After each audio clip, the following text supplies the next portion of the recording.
ఏపీలో మాజీ YCP MP Vijayasai Reddy కొత్త రాజకీయ పార్టీ ఏర్పాటు దిశగా అడుగులు వేస్తున్నట్లు ప్రకటించారు.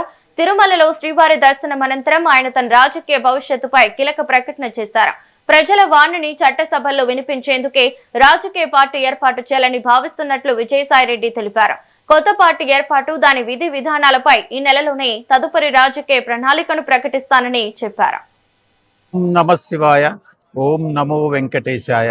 ప్రజల తరఫున, ప్రజల కోసం, ప్రజాపక్షంగా ప్రజల గొంతుక వినిపించేందుకు ప్రజావాణిని అటు పార్లమెంటుకు కానీ అసెంబ్లీలకు కానీ తీసుకెళ్లేటటువంటి ఒక మంచి సదుద్దేశంతో ప్రజల తరఫున అటు లాయర్గా కానీ ప్రతినిధిగా కానీ ఒక రాజకీయ పార్టీని స్థాపించి ఒక రాజకీయానికి, సరికొత్త రాజకీయానికి ఆంధ్ర రాష్ట్రంలో శ్రీకారం చుట్టాలన్నటువంటి ఉద్దేశంతో దేవదేవులైనటువంటి శ్రీ వెంకటేశ్వర స్వామిని దర్శించుకుని ప్రార్థించడం జరిగింది.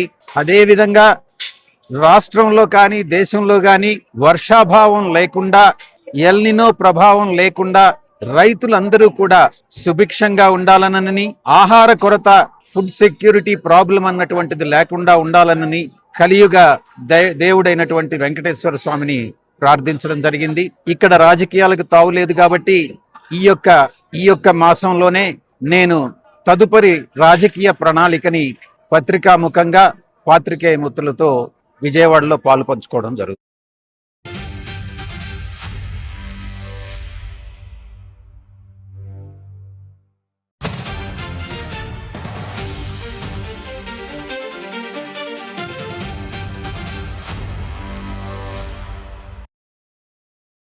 ఇక ఏపీలో మాజీ వైసీపీ ఎంపీ విజయసాయిరెడ్డి కొత్త రాజకీయ పార్టీ ఏర్పాటు దిశగా అడుగులు వేస్తున్నట్లు ప్రకటించారు. తిరుమలలో శ్రీవారి దర్శనం అనంతరం ఆయన తన రాజకీయ భవిష్యత్తుపై కీలక ప్రకటన చేశారు. ప్రజల వాణిని చట్టసభల్లో వినిపించేందుకే రాజకీయ పార్టీ ఏర్పాటు చేయాలని భావిస్తున్నట్లు విజయసాయిరెడ్డి తెలిపారు. కొత్త పార్టీ ఏర్పాటు, దాని విధి విధానాలపై ఈ నెలలోనే తదుపరి రాజకీయ ప్రణాళికను ప్రకటిస్తానని చెప్పారు.